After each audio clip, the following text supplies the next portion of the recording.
Hello, and welcome to BlockSpaces Presents Blockchain for Supply Chain Continuity. This is an expanded version of a presentation that we did on April 6th as a webinar entitled COVID-19 Best Practices, Blockchain Cybersecurity and Managing Liquidity, hosted by Florida Makes in partnership with the Bay Area Manufacturers Association.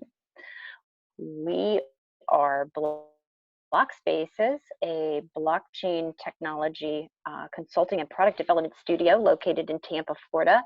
We provide solutions and services to enterprises, particularly mid-market enterprises, that are looking to leverage this technology for maximum impact. I'm going to be presenting today along with my co-host, Gabe Higgins. I am Rosa Shores. I am the co-founder and CEO of BlockSpaces. I have been in the blockchain industry about 7.5 years now, recognized in the community as a speaker and advocate for blockchain, as well as co-organizer of some of the longest running blockchain groups in the Tampa Bay area. I'm a former e-commerce digital analyst with Curate Retail, which is HSN and QVC, and the vice president of the Florida Blockchain Business Association, a group that's dedicated to helping blockchain-focused businesses thrive in the state through industry-focused legislative activities and education. My co-presenter today is Gabe Higgins.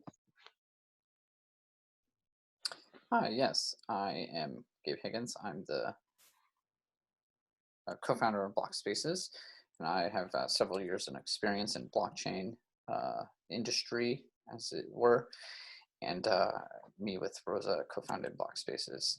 So we will be co-presenting this presentation today for you, and having several years in experience of developing blockchain applications. We're looking forward to doing more education and giving more visibility to how blockchain is being used today.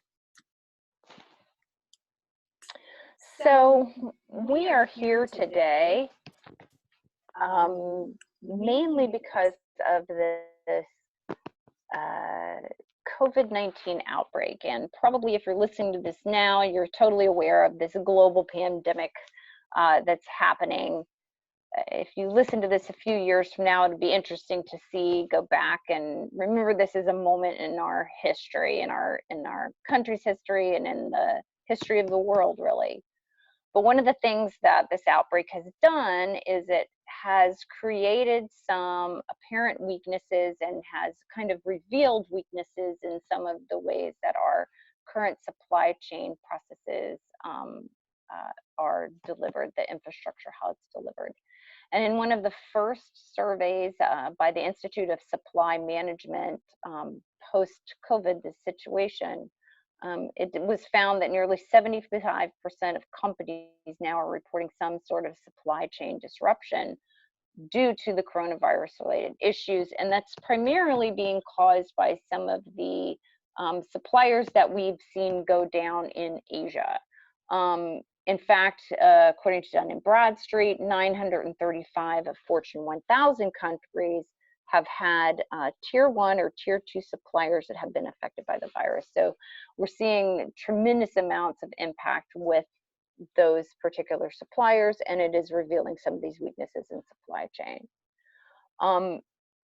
There's 5 key reasons that we're seeing supply chains sort of become this fragile kind of infrastructure. And with some of the revelations that we've seen that have been highlighted even more so with the COVID-19 outbreak. One of those is just-in-time manufacturing has really shown that supply chains are much less resilient to sudden shocks and supply shortages. So just-in-time manufacturing, of course, being kind of the standard of how supply chains operate, and while those create efficiencies and operational costs, it has shown very evidently that when there's a sudden disruption, supply shortages are very apparent.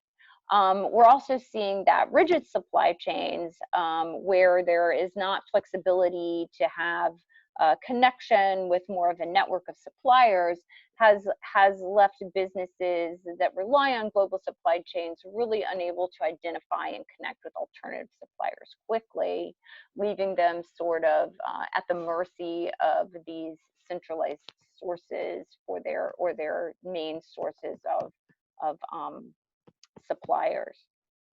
We're also seeing that the manual supply chain process has really taken the ability to adjust to this COVID-19 situation because of the lengthy and complex process that manual supply chains create.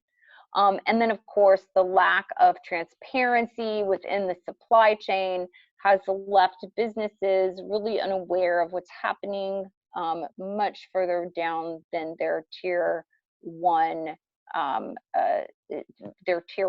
solutions. So they're really not able to see where these threats in production capacity actually exist. And then number 5, of course, being the somewhat related to number 2 with unable to identify and connect with alternative suppliers is because, as mentioned before, these consolidated centralized centers of production limits capacities in other parts of the world to plug the gap in supply. So when China goes offline, it sort of shuts down the whole entire supply chain and doesn't really allow businesses to find new suppliers, domestic suppliers, or new international suppliers quickly.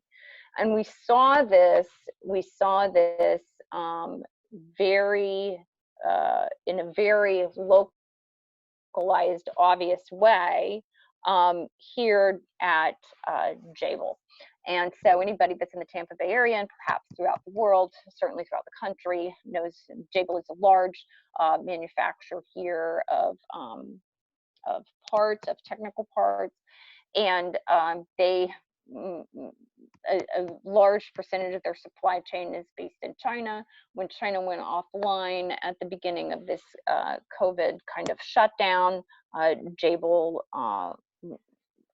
spent or had losses of 53 million, I think actually perhaps in excess of 60 million by the time they got to the end of February, when their production dropped 80 to 90%, almost within, a week, as we've seen this sudden shock to all of these supply chains. But that was really when we started paying attention to how these centralized production solutions are just create supply chains that are very, very fragile and not resilient to this kind of change. With 62% of Jabil's facilities in Asia, that's a significant portion of its manufacturing, design, support, and storage operations were in China. So they spent a great deal of time even trying to kind of onboard domestic suppliers because they just didn't have visibility in a very quick way to what was happening in China, or being able to pick up those losses in a quick manner. So that brings us to blockchain.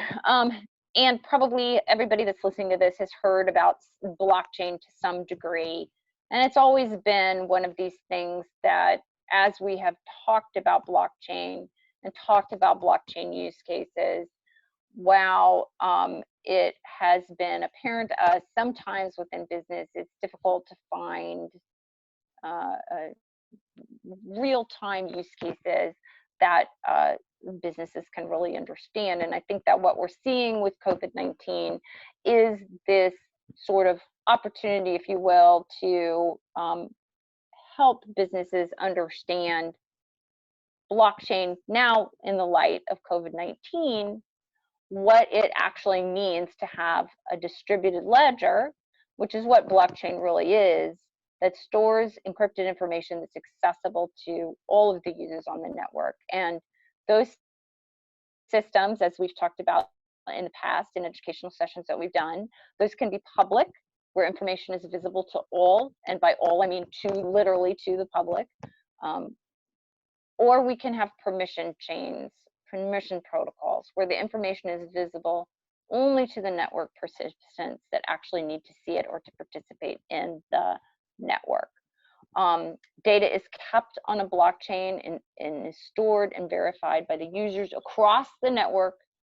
So this is like an ecosystem of participants, and that information can't be changed or destroyed. Now, we've given that description hundreds and hundreds and hundreds of times, but now I think that as we talk about some of these unique characteristics of blockchain, and we can apply those characteristics to what we now have seen and we felt in real time with the fragility of supply chains, and how they have been disrupted with COVID-19, I think that those words can potentially mean something a little different to businesses now. They can actually see how a system like this creates supply chains that are resilient, and even more than resilient, they're anti-fragile versus the fragile kind of infrastructure that we have now and that we've seen disrupted with COVID-19.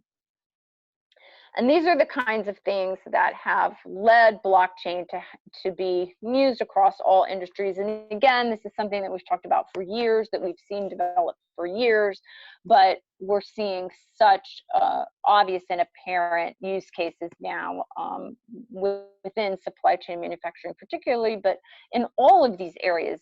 COVID-19 and this global pandemic has seen just sort of the acceleration of some of these projects, you know, whether that's supply chain and manufacturing with disruptions that we just talked about, all the way to the ability for track and trace of some of these testing, and for the ability to have, you know, more cohesive and transparent disease surveillance.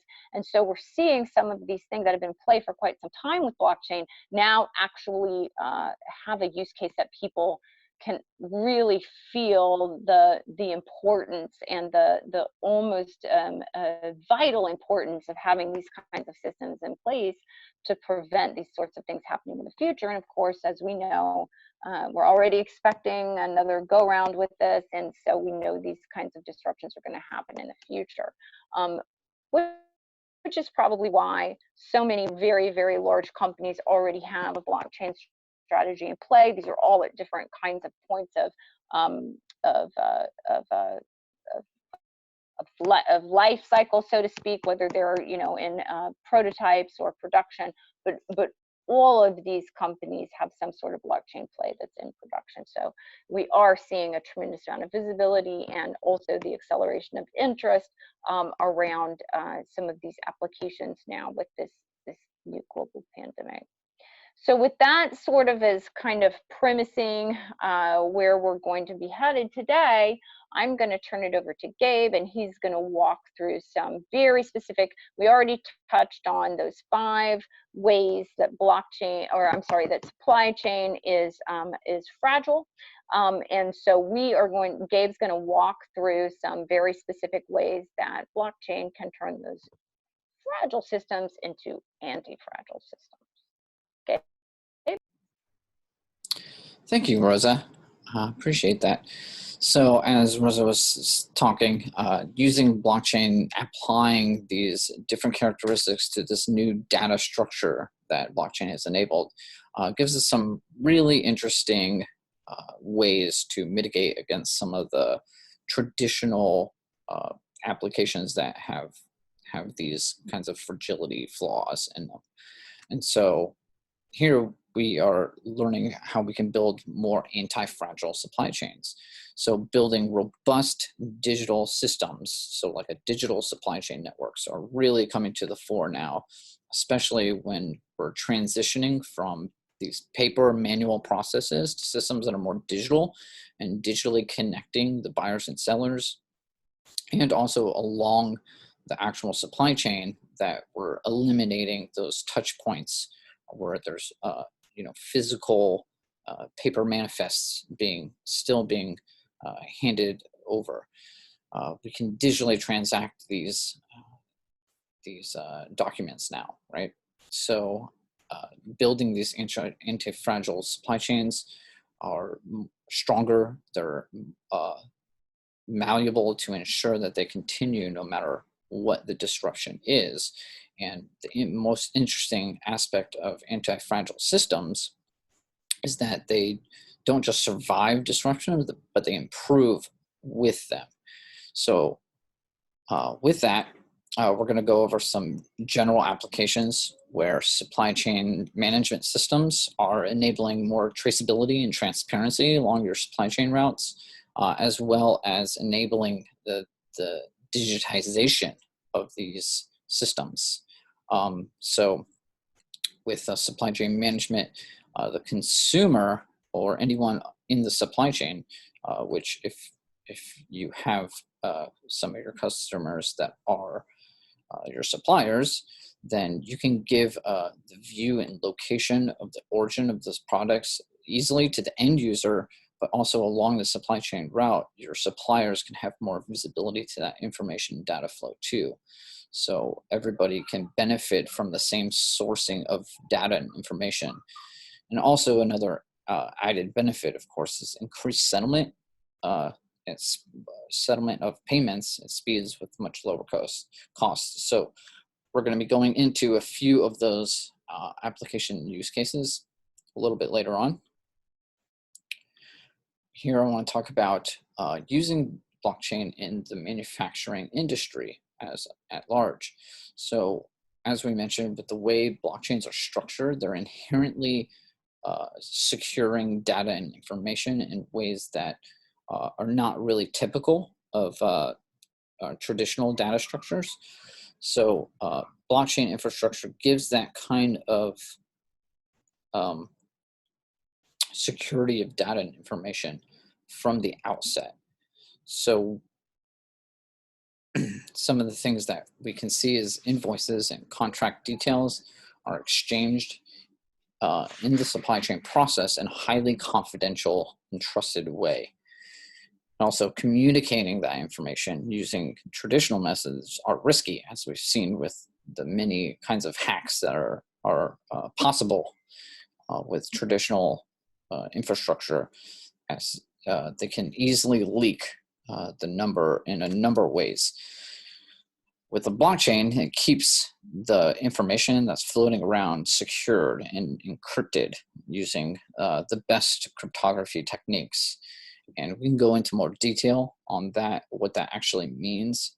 But as I said, the way blockchains are constructed from the outset, it inherently has these data security features imbued in them already. So another aspect of using blockchain in manufacturing, in the manufacturing industry, is improving that transparency and traceability, like we mentioned earlier. Blockchain-enabled supply chains provide all the data relating to the status of your transaction at any given point. So you have complete transparency on what is going on and where and when that is happening. And you can check it for yourself. You have full access and control to that information. So you get that real-time data of what's happening. For instance, on how goods are made and when, where they are shipped from, and how they're managed and transit into much more applications, where especially when you're instituting IoT devices or any kind of device related to tracking or getting analytics or data along that supply chain route, or anything picking up information.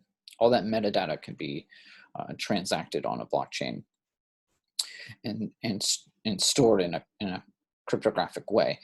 So that data is put on a blockchain is basically a permanent record and can be easily shared along your supply chain network, giving all of the suppliers a comprehensive tracing and tracking ability, which is, again, a very unique feature that's enabled using a blockchain network, because you're actually enabling all of your suppliers to be a part of the same network, again, using the same source of truth, the same data, and it's all structured the same way, so there's interoperability between different systems even.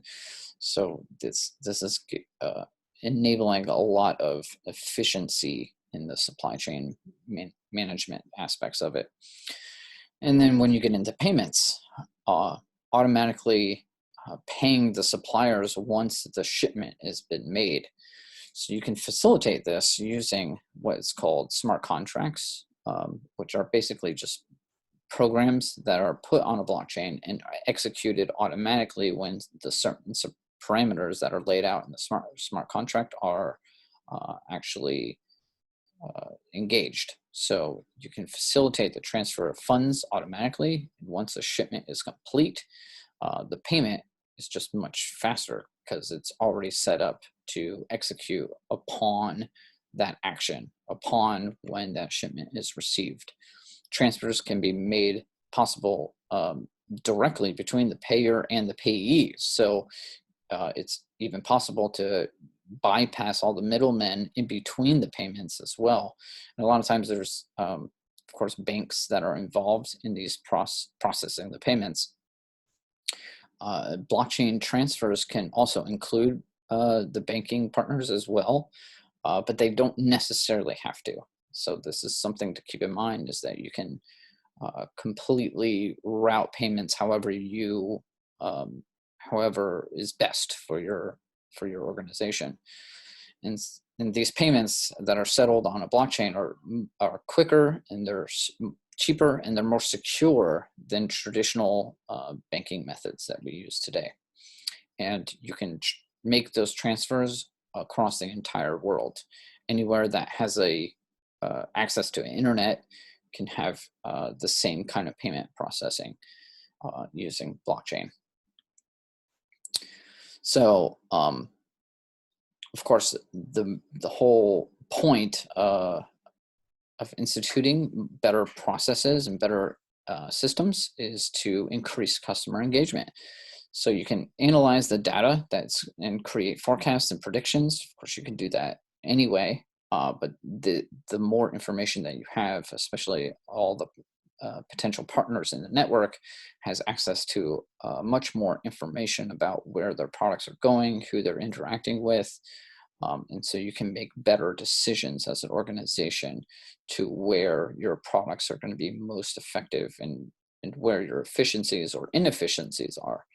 So you can analyze that data and create better forecasts and predictions using these analytical tools.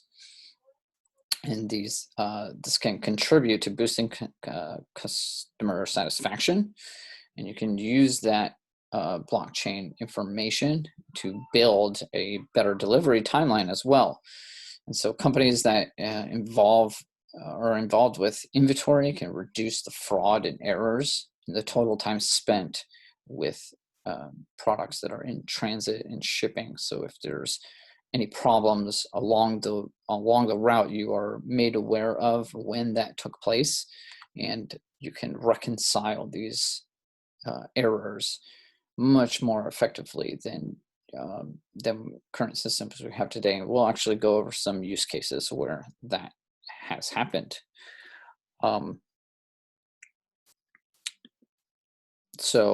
Actually, I'll hand it back over to Rosa, where she will go over the specific use cases where blockchain's being implemented by larger corporations today. Thank you. So that was a great kind of rundown on some kind of an overview of some of the ways that blockchain, the potential for blockchain within the manufacturing supply chain industry.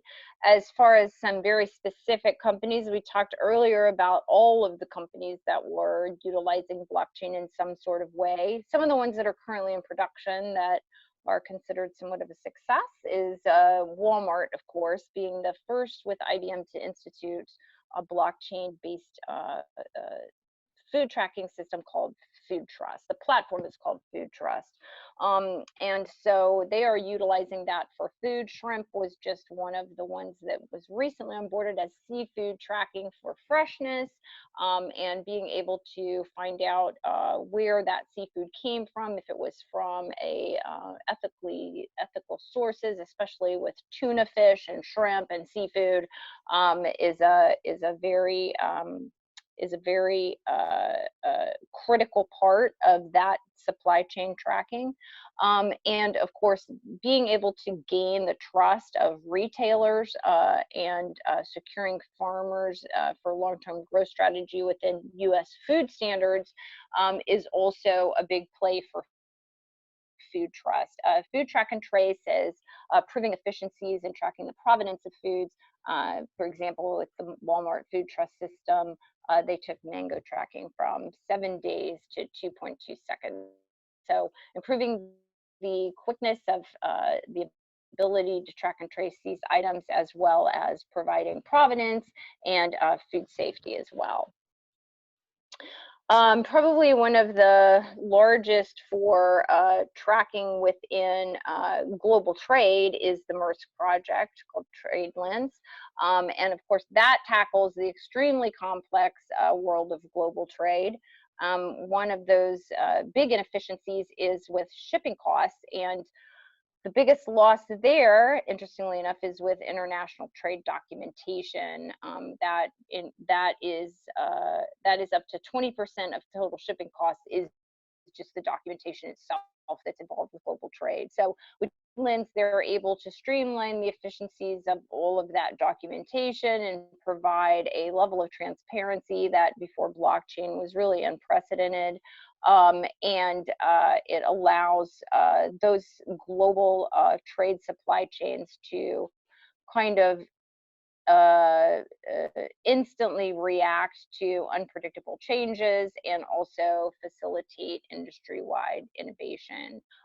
Reducing these barriers within the international trade industry has been able to allow Maersk to increase volume by 15%. And then, of course, this great quote by the head of sales for Trades Lens at Maersk: "We have a golden opportunity to digitize and standardize processes across the industry. Blockchain technology is there, and if we succeed, it will lead to huge cost of savings that will benefit not only supply chain actors like Maersk, but also customers and consumers worldwide." So a very exciting project there. And then, of course, we have MediLedger, which has become almost a standard now within the FDA. FDA has issued guidelines for drug supply chain security, which actually requires the pharmaceutical industry to track legal changes of ownership of pharmaceuticals in the supply chain.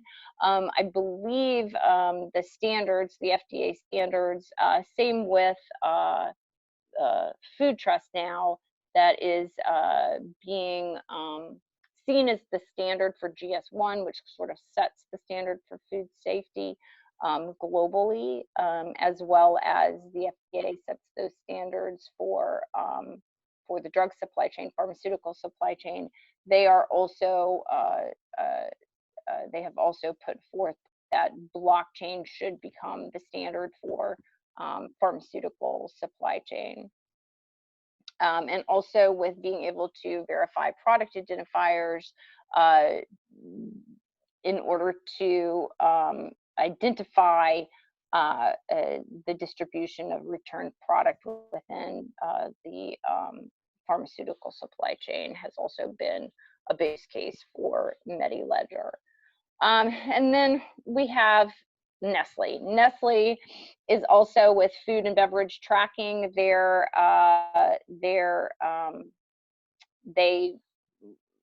blockchain platform actually was with milk, tracking the provenance of milk, so they could show, even with a front-end application to a consumer, so a consumer could scan a QR code and trace the provenance of milk all the way back to the farm to show that it did come from organic sources. This has actually been as much of a food safety tracking as a successful almost kind of marketing campaign. They have been able to show that consumers do purchase milk at a more rapid rate when they can verify that it does come from an organic source. So that has actually had an impact on their consumer purchasing. So as well as the food safety aspect of that, it has actually increased sales for those products that they've been able to confirm that are organic. And then one of the biggest things that we are seeing, as I think Gabe touched on before, is this whole concept within supply chain of supply chain finance. And as we have talked to corporations and industries, enterprises across all different applications, supply chain finance and cross-border payments are, as much a part of any supply chain as any other aspect. Sometimes even the most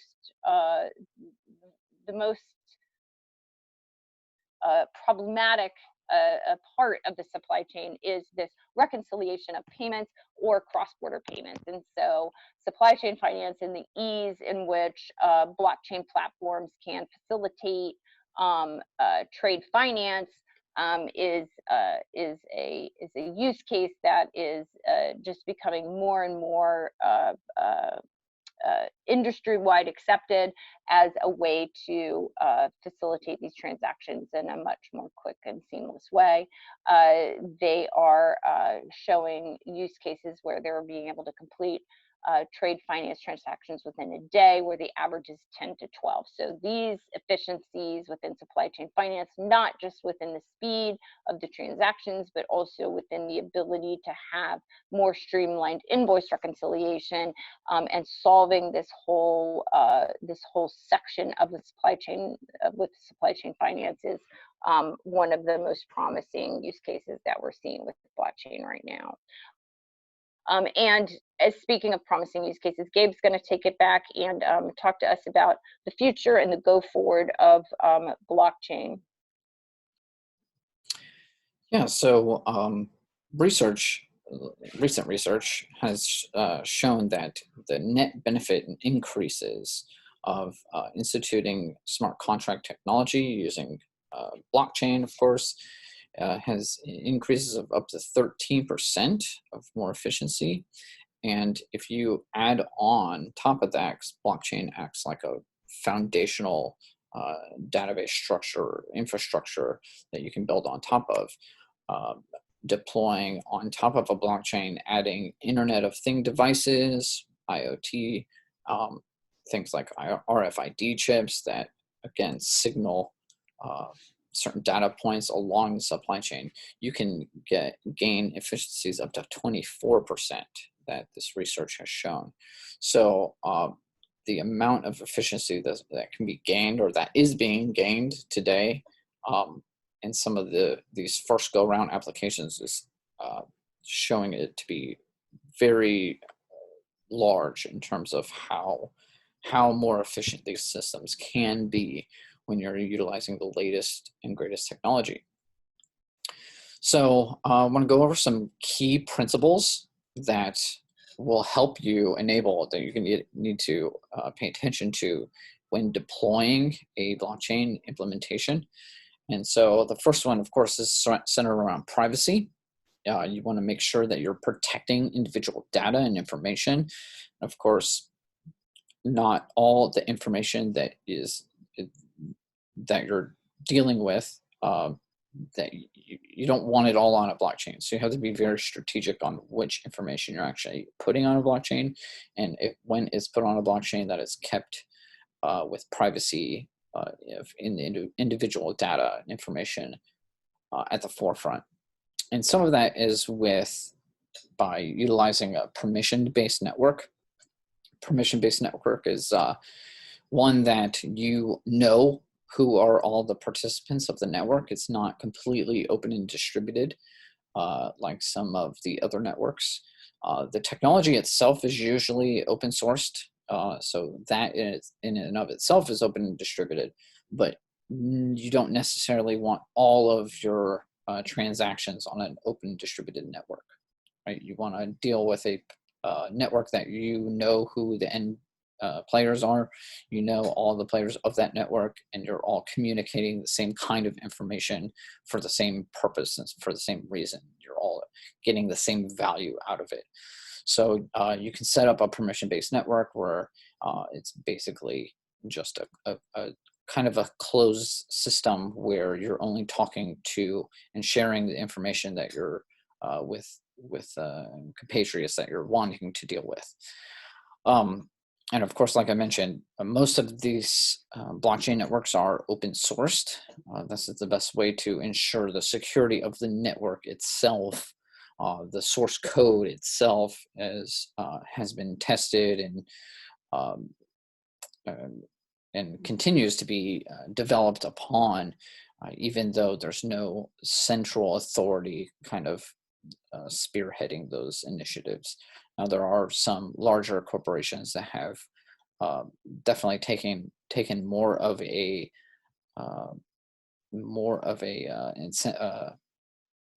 an initiative to develop these open platforms. So there's certainly something to be said about that.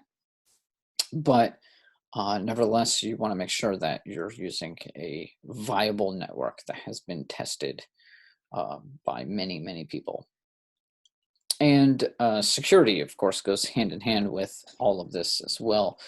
The security of the protocol, as I was just referring to, with the network being tested, the code base itself being secured by many people, contributing to it, testing it constantly, finding the vulnerabilities and then patching them up. This is an ongoing process that's never going to stop, as with all software systems. This is not any different than that. So you want to be sure that the security to protect the data is definitely there. Standards and interoperability, like Rosa mentioned, there are some standard bodies now, such as GS1, that are actually implementing standards around blockchain networks, especially for some of these industry-specific use cases. So you want to make sure that whatever standards you're dealing with, or that the blockchain that you're dealing with has those standards in mind, and are already deploying those, or at least that a standards body is aware of that blockchain network and has standards in the works for them. And most of that has already happened, but there are some use cases, applications where that's still in process. And the governance structure is also an important part of any blockchain network. You want to make sure that you have structured that network with knowing how it's going to be governed, and basically that means who is going to institute any kind of protocol upgrades, if there is in need of one, if you need to do, if there's some kind of security vulnerability that is found and you need to patch the network, there needs to be a governance mechanism in place to where this distributed network, even if it's permissioned, has a strong communication and governance channel where you can communicate the need to upgrade all the nodes on that network at the same time, so it's not left vulnerable. So here's some pathways to make sure that you can succeed. The best practices for succeeding in an enterprise blockchain is, the first one is to identify the impactful use case. That's the first step, is you want to make sure that you have a viable use case that makes sense to use a blockchain application in the first place. The blockchain is not a cure-all for all of our ailments, of course.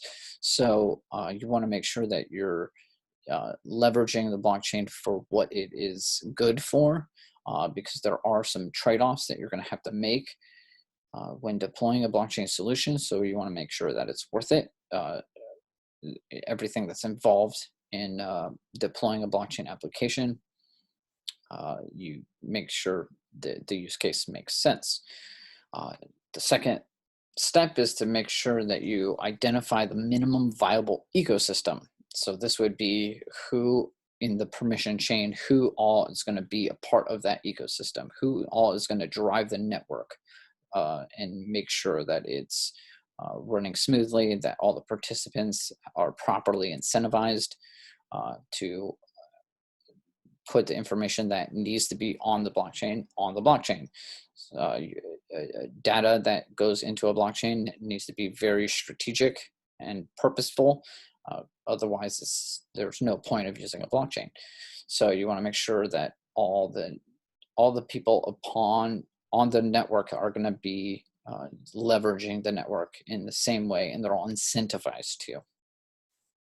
And as I mentioned before, step 3, outlining the governance framework is very important. As I mentioned before, the reasons why.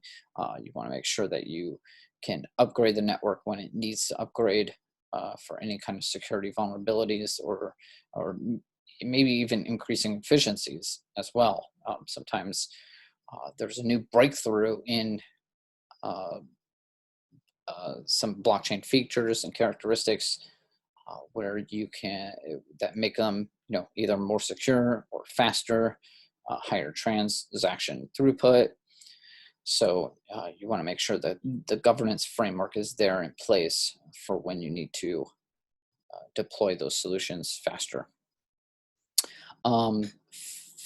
Step 4 is to choose the proper blockchain platform.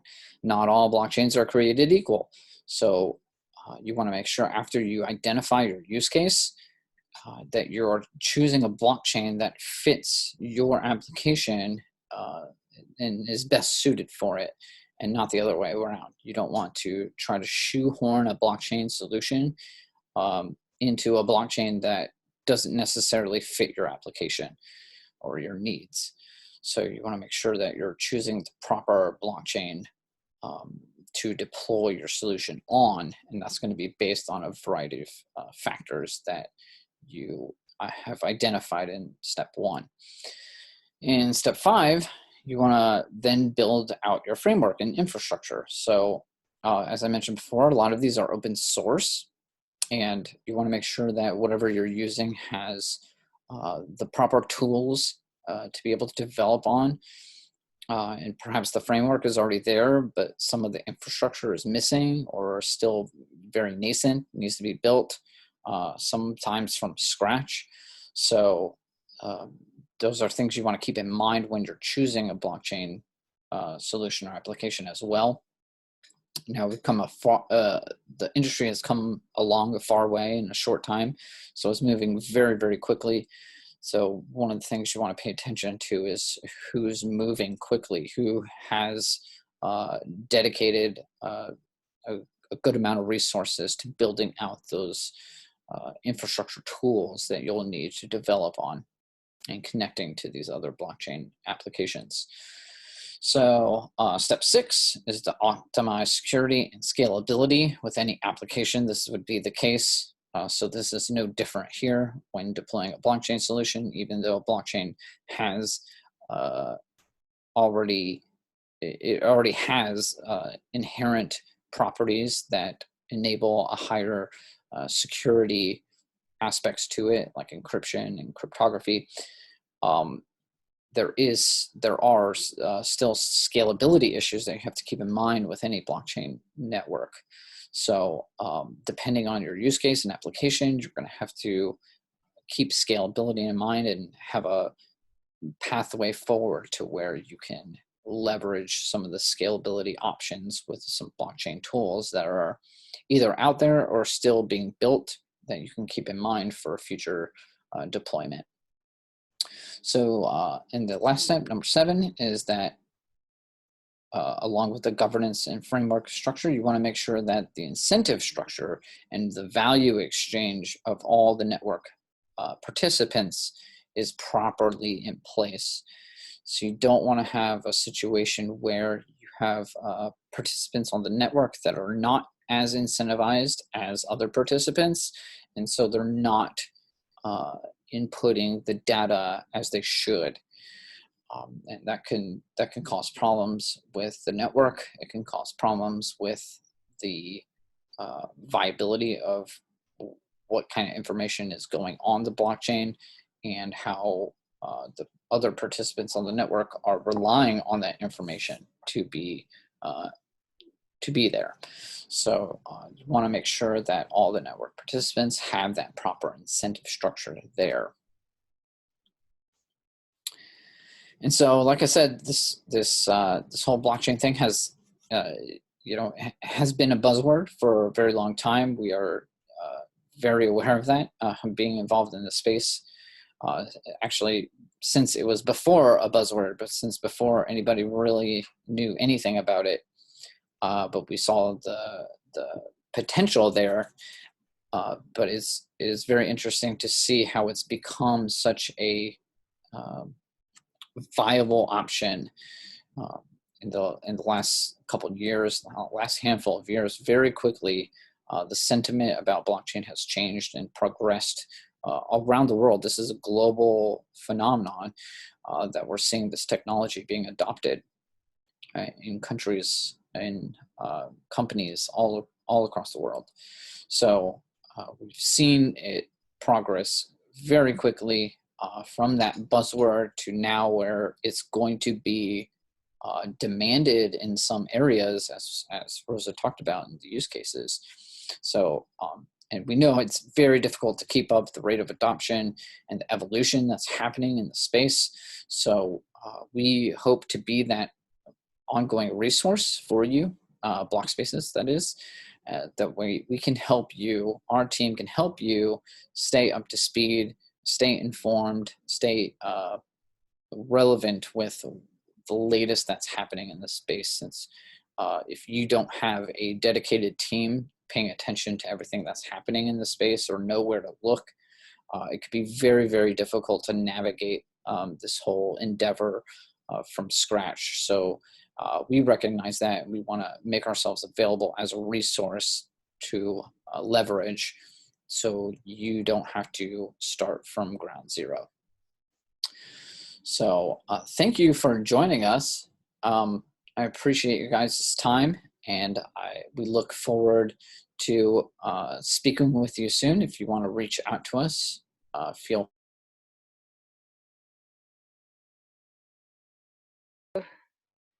Thank you for joining us. So we have also left some references at the end of this slide presentation.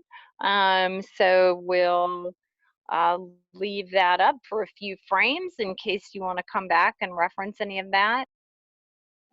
And of course, always follow us on social media, visit our website, blockspaces.io, and reach out to Gabe or I, Rosa at blockspaces.io, or Gabe at blockspaces.io.